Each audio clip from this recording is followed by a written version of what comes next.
Tushirikishane. Hii ni barua kutoka kwa Yohane Merlini. Sio barua, ni ushuhuda. Umesikia baba aliyehubiri aliongea juu ya ushuhuda. Wapendwa, masalia ya Yohane Merlini sio kwamba yamegunduliwa jana. Toka alipokuwa mtumishi wa Mungu, masalia haya yalikuwa watu wanayachukua, wanayaheshimu, wanaomba maombezi. Na mwaka 2015 muujiza umetendeka kwenye nchi ya Italia huko Benevento.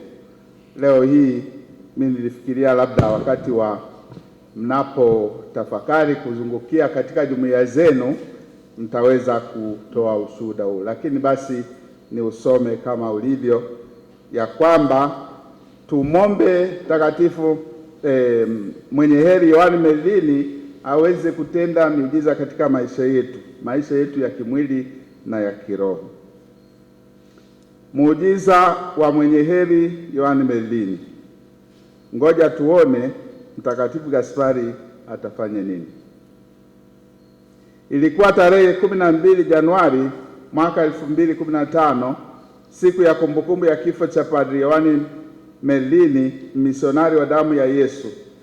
Padre Matteo Merla, paroko msaidizi wa parokia Mtakatifu Ana Benevento huko Italia, baada ya adhimisho la misa takatifu la kumbukumbu hiyo, aliwatangazia waamini kuwa kama kuna mtu anajua mgonjwa ambaye anaumwa sana, aende sakristia akachukue picha ya mtumishi wa Mungu Yohane Merlini yenye masalia yake, akampe mgonjwa huyo na kuomba uponyaji.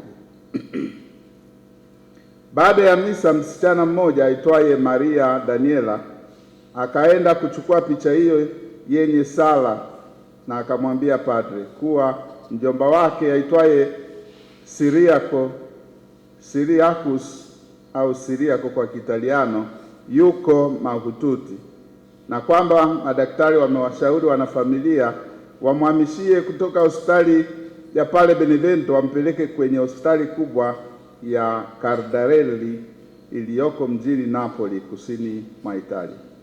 Uchunguzi wa awali ulionyesha kuwa huyo mjomba wake alikuwa na matatizo ya moyo na figo kushindwa kufanya kazi yaliyoambatana na damu kuvuja na kuganda nyuma ya utando wa utumbo baada ya mishipa midogo ya damu kupasuka.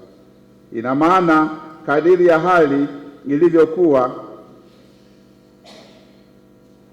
ilitegemewa kwamba huyo mgonjwa asingeishi siku nyingi, angekufa baada ya muda mfupi. Yule msichana alipompelekea mgonjwa picha hiyo, ndugu zake ambao walikuwa wanamfahamu Mtakatifu Gaspari wakasema, ngoja tuone Mtakatifu Gaspari atafanya nini. Mke wa mgonjwa huyo aitwaye Maria Rosaria anatoa ushuhuda ufuatao juu ya muujiza huo kwa mume wake. Anasema, niliposikia kuwa mpwa wangu alikuwa amekwenda kwenye kanisa la wamisionari wa damu azizi ya Yesu, nilisema nina matumaini ya kwamba mume wangu atapona, kwa maana hao ni wamisionari wa damu azizi ya Yesu. Nilisema nina matumaini mume wangu kupona, kwa maana hao ni wamisionari wa damu azizi ya Yesu, na mume wangu anapoteza damu. Haraka nilichukua picha hiyo ya mtumishi wa Mungu Yohane Merlini, nikaiweka chini ya mto aliyoulalia mume wangu hospitalini. Hali yake ilikwisha fikia hatua kwamba kuna wakati alikuwa anajitambua na kuna wakati ambapo alikuwa hajitambui. Uso wake ulishageuka rangi ya zambarau. Alikuwa na maumivu makali miguuni na mwili mzima. Alikuwa akikojoa mkojo kidogo na mkojo huo ulikuwa na rangi nyeusi.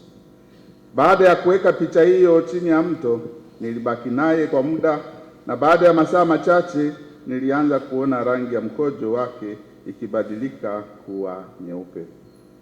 Sikumwambia mtu yeyote, maana niliogopa watu wasije nidhania kuwa mimi ni mzushi.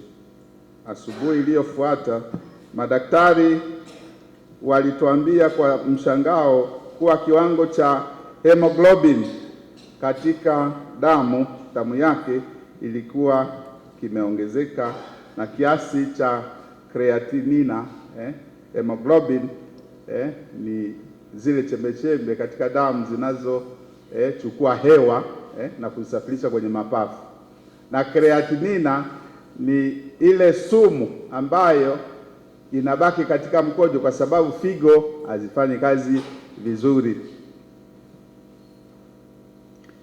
Mwanaye wa kiume anatoa ushuhuda kwamba mabadiliko ya hali ya afya ya baba yangu yalitokea kwa haraka sana.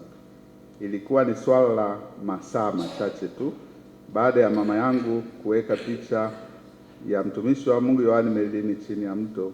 Matokeo ya tendo hilo yalionekana dhahiri. Toka wakati huo hali ya baba ikawa nzuri na akarudi nyumbani. Mnamo tarehe 16 Julai mwaka 2019 muujiza huo ulikubalika na kuidhinishwa kwa hatua ya kijimbo pale Napoli, na jopo la madaktari likaundwa tarehe 22 Septemba mwaka 2022 ili kupata vielelezo vya kimatibabu. Jopo hilo liliundwa na mamlaka ya kanisa, ili lilikuwa na madaktari 7 Wakristo na wasioamini. Baada ya ripoti kutolewa, muujiza huo ulikubalika. Hatua za mwisho zilichukuliwa hadi Yohane Merlin kutangazwa mwenye heri tarehe 12 Januari mwaka 2015. Wapendwa, kwa nini tunatoa ushuhuda huu? Ya kwamba mwenye heri Yohane Merlin bado anatenda, bado atatenda. Je, hawezi kutenda hapa Bwigiri? Tumsifu Yesu Kristo.